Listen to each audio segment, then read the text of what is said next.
Mais c'est parce qu'à un moment donné, si on paye pas tout de suite, on va payer tout à l'heure. La rencontre, Maréchal Dumont. Bonjour Isabelle. Bonjour Mario. Alors, tu veux me parler d'un problème que le ministre de la Santé va rencontrer dans ses efforts pour nous fournir l'accès à un médecin. C'est que nos médecins vieillissent. Oui.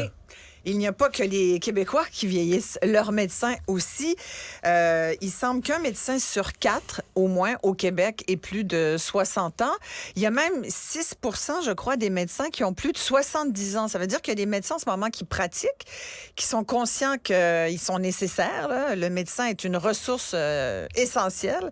Et donc, après l'âge vénérable de 70 ans, où tu pourrais quand même espérer avoir les deux pieds sur le pouf à un moment donné, après toutes ces années de carrière, ben non, il y en a quand même 6 qui travaillent. Je trouvais ça intéressant. Et qui ont beaucoup de patients à charge. Beaucoup de patients. Beaucoup plus de patients à charge que Voilà. ceux qui sont en début de carrière. Et je trouvais ça intéressant parce que, et je te prédis, Mario, qu'il va y avoir une vague monstre de patients orphelins dans les prochaines années. Ce qui fait qu'il n'y aura pas que des maladies orphelines, il va y avoir des patients aussi. Pourquoi orphelins? Parce qu'on n'aura pas de médecin de famille. Aujourd'hui, un patient québécois qui attend un médecin de famille, ça peut prendre de 4 à 5 ans. Pas mois, années. Et ça n'a pas de bon sens. Et là, c'est un reportage dans le Journal de Montréal aujourd'hui qui m'a intéressée, où c'est une médecin de famille, en fait, de Verdun, 65 ans, qui a annoncé l'année dernière à ses patients, en décembre dernier, elle a dit à ses patients, ben moi, là, en fait, en décembre 21, elle a dit à ses patients, donc 2 ans plus tôt, préparez-vous, moi, là, dans 2 ans, en décembre 23, donc c'est à la fin de cette année, je vais prendre ma retraite. Et parce que c'est mal fait comme ça, un de ses patients qui voulait, par exemple, déjà s'inscrire au guichet d'accès à un médecin de famille, on lui disait, ah ben là, si vous voulez vous inscrire pour un nouveau médecin de famille, il faut vous débrancher de votre médecin actuel. Avec le patient disant, ben là, non, je voudrais m'inscrire non, mais là, en ça prévision. se peut pas, là. Non, c'est pas. Non, monsieur, madame, vous pouvez pas faire ça. C'est pas penser de même. Si vous voulez être sur le guichet d'accès à un médecin de famille, le GAMF, il faut que vous vous débranchiez de votre médecin. Mais c'est ridicule. Donc, la plupart... Écoute, ces patients pleurent, ces patients font de l'anxiété. Et moi, je comprends ça, cette situation-là, parce que comme patient, moi, je l'ai vécu plusieurs fois. D'abord, je t'ai déjà raconté mon médecin de famille qui s'est poussé au privé en m'envoyant une belle lettre que désormais, si je voulais le voir, c'était 250 $ la visite de 15 minutes. J'ai fait, ben voyons donc. De toute façon, quand je voulais le voir, fallait que je prenne rendez-vous 2 semaines avant que je sache si j'avais une infection ou pas, là, ou un petit besoin. Tu as un problème de santé, tu peux pas le prévoir 2 semaines à l'avance. Les médecins de famille sont là pour un suivi médical, mais ils sont aussi là pour une médecine d'urgence qui t'évite d'aller à l'urgence. Bref, mais c'est important d'avoir un médecin de famille. Pourquoi? Quelle est la valeur et l'apport du médecin de famille? C'est pour ça que ça s'appelle un médecin de famille. D'abord, premièrement, il y a ta famille, il y a toi, ton conjoint ou ta conjointe, il y a tes enfants, il y a l'antécédent des comportements familiaux. C'est important, tu sais, une famille qui mange trop gras, ben ça se peut que les parents développent des maladies coronariennes ou du diabète, ou il peut y avoir des enjeux génétiques aussi. Si tu sais qu'un enfant a telle maladie, ça se peut que ça soit peut-être un parent qui est transmis, qui est passé le gène. C'est important de savoir d'où on vient comme patient, comme être humain, d'un point de vue de santé physique et mentale. Ça donne énormément d'informations aux médecins. Alors que là, on a quoi? Les Québécois, on est obligés de se magasiner des médecins comme on se magasine une paire de bottes, mais c'est pas la même maudite affaire. Voyons donc. Et les médecins de famille, ils sont hyper frustrés, puis je les comprends, surtout ceux qui ont passé leur carrière, comme cette médecin de Verdun qui dit elle se sent mal, elle se sent honteuse parce qu'elle dit, ma foi, c'est comme si je chantais dans son témoignage qu'elle disait, je devrais pas, mais en même temps, elle est épuisée elle-même. Et ça, c'est documenté. Non, elle a le sentiment de laisser tomber des gens qui vont être dans le vide, là. Exactement. Elle dit, ma foi, mais... Puis là, elle se dit, attends, là... Elle va arrêter de faire de l'hôpital, donc elle prend sa retraite d'une certaine pratique médicale, mais elle va continuer de faire pendant 30 heures semaine du service, du soin à domicile, de ce que j'ai compris. Alors, c'est pas complètement une médecin qui va être à la retraite.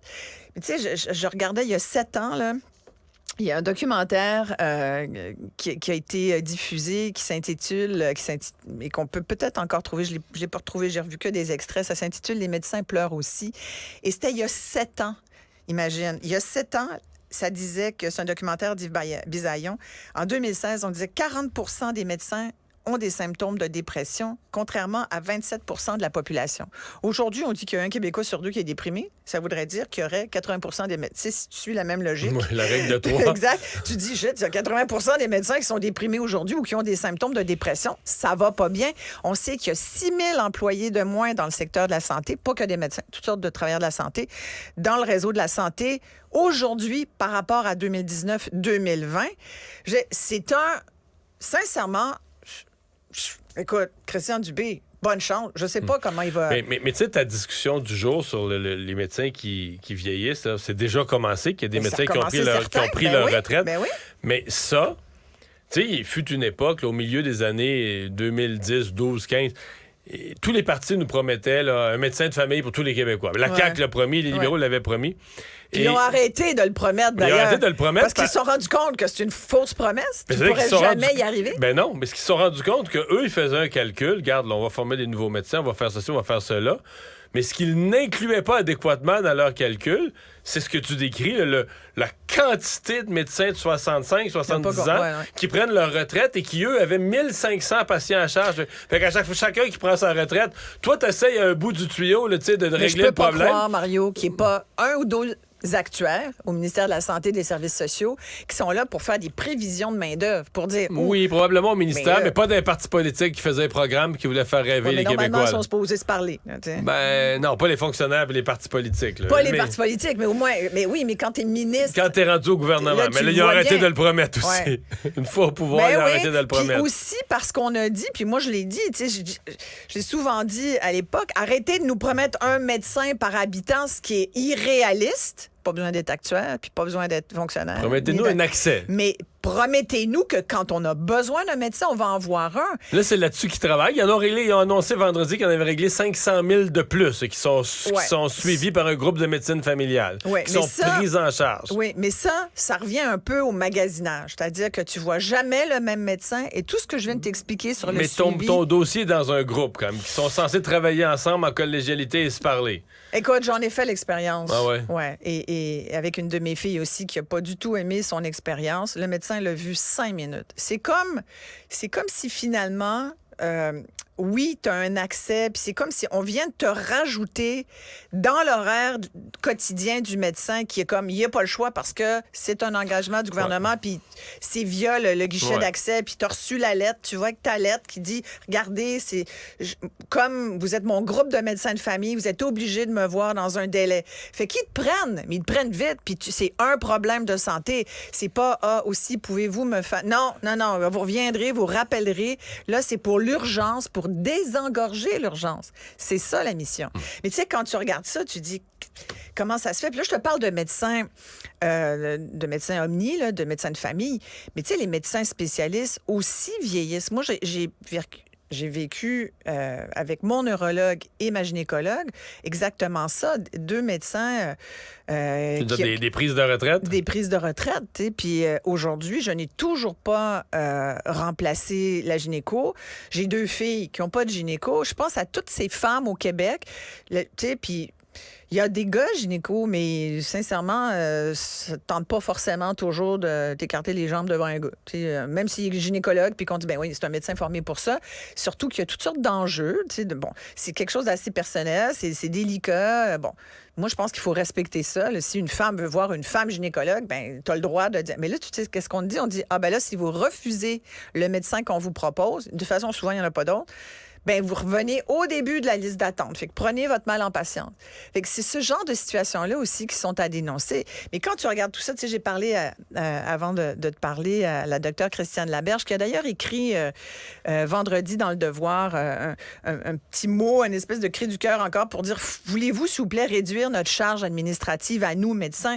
Elle dit, comme vous le savez, selon la dernière publicité de la Fédération des médecins omnipraticiens du Québec, les médecins de famille consacrent plus de 25 de leur temps clinique à remplir des formulaires. Ça veut dire sur 1 heure sur 4, là, le matin, Tu as 1 heure le matin, 1 heure l'après-midi, dans sa journée de 8 heures, 2 heures à remplir des papiers. Ça te fait pas mal moins de job, pas mal moins de temps pour tes patients. Fait qu'elle disait d'ailleurs, puis elle m'a dit beaucoup de choses, elle m'a dit aussi le fait que elle disait, je trouve ça intéressant, Dr Laberge disait, depuis qu'il y a de plus en plus de femmes médecins dans la pratique, la médecine omnipraticienne et familiale, elle dit, je remarque qu'il y a beaucoup de médecins spécialistes qui se déchargent de choses qu'ils devraient faire, puis qui normalement reviennent aux spécialistes, mais qui nous déversent parce qu'ils considèrent que... Elle dit, c'est tout juste s'ils nous prennent pas pour des secrétaires médicales, nous, médecins de famille féminines. Fait qu'elle dit, depuis qu'il y a cette féminisation de la profession de médecin de famille, j'ai l'impression que les médecins spécialistes s'en servent pour nous donner la job qu'ils veulent pas faire. Et comme, par exemple, des tests, toutes sortes d'examens. Puis quand tu auras le résultat, tu m'appelleras. Genre. Puis elle me disait, il faut aussi que le gouvernement se pose la question. Il y a des médecins, on a vu là, des médecins millionnaires. Un médecin qui fait plus de 500 000 $ par année, m'a-t-elle dit, il fait minimalement 8 patients à l'heure. Pour faire ce montant-là, chic, là, c'est 8 patients à l'heure minimum. J'ai calculé, ça fait 7 minutes et demie par patient, Mario. Tu dis pas bonjour trop longtemps, puis tu demandes pas trop comment il va, ton médecin. Ben, chez les spécialistes là, qui font 500 000 et plus, il y en a un paquet. Là. Mais même les omnis, il y en a aussi un peu. Quelques... Mais des spécialistes. Hey, un spécialiste, quand tu as le temps de le voir, c'est pas long, puis c'est pas souvent en plus. Alors, devant ce constat-là, qu'est-ce qu'on fait, nous, comme patients, si on veut pas magasiner? Si on s'arrange pour être malade. C'est la seule solution de notre système de santé. C'est un très bon point, mais des fois, tu n'as pas le choix. Je sais bien. Et il y a quand même, on dit qu'il y a 20 à 30 % des maladies qui sont quand même des maladies génétiques ou qui sont dues... Bon, alors, c'est pas complètement de notre faute aussi. Bon. Et il y a beaucoup de gens qui se tournent vers une médecine privée qui disent, est-ce que la solution est dans le privé? Le problème, c'est que maintenant, le privé s'en vient quasiment aussi engorgé que le public. Sincèrement... Moi, c'est ce que je vis, là. Aïe. Sincèrement, c'est un peu décourageant. Les cliniques privées ont accepté... Comme les gens ne peuvent pas se faire soigner, ont accepté tellement de gens. Ils ont dit oui, parce que c'est des abonnements annuels, les gens payent, que là, maintenant, tu payes pour une clinique privée annuellement, puis tu as de la misère à avoir un rendez-vous là aussi. C'est incroyable. Je te dis, il n'y a qu'une solution. Il faut s'arranger pour pas être malade. Ouais, mais... Oui, mais on paye pour ça, Mario. Tu sais, il y a un moment donné... Mais quand on est dans le privé, on paye en double. Mais on paye 100 de ses impôts. On n'utilise pas ces services-là, puis on paye. Complètement, exactement. Moi, tu sais, on nous dit souvent, on va vous envoyer la facture. Tu sais, une espèce de facture juste pour nous montrer combien coûtent les services qu'on utilise. Ouais, mais gars, moi, je vais t'envoyer mon rapport d'impôt, puis tu vas voir aussi combien je paye d'impôts. Tu sais, puis tu vas voir est-ce que j'en ai pour mon argent, pour les services qu'on utilise, qui sont finalement relativement peu disponibles et plutôt insatisfaisants. Fait que moi, je pense qu'il va falloir qu'il se passe quelque chose sérieusement et que ce que le ministre essaye et que le gouvernement de François Legault essaye de faire, ça va, mais c'est nettement insuffisant. Et quand j'entends les syndicats comme la FIC qui disent « Mettez plus d'argent dans le système », non. De l'argent, il y en a. C'est pas l'argent qui manque. C'est pas dans le système qu'ils en veulent, c'est dans leur paye. Écoute. Résumer l'actualité. À la Isabelle. Là. On a tout résumé, on a tout réglé les problèmes de santé. Oui, on les a pas réglés, mais on a fait un bon bilan. On les a nommés. Qui nous appelle. On va y aller à la commission. À demain. À demain. Mario Dumont. Tout ce que vous venez d'entendre est déjà dit.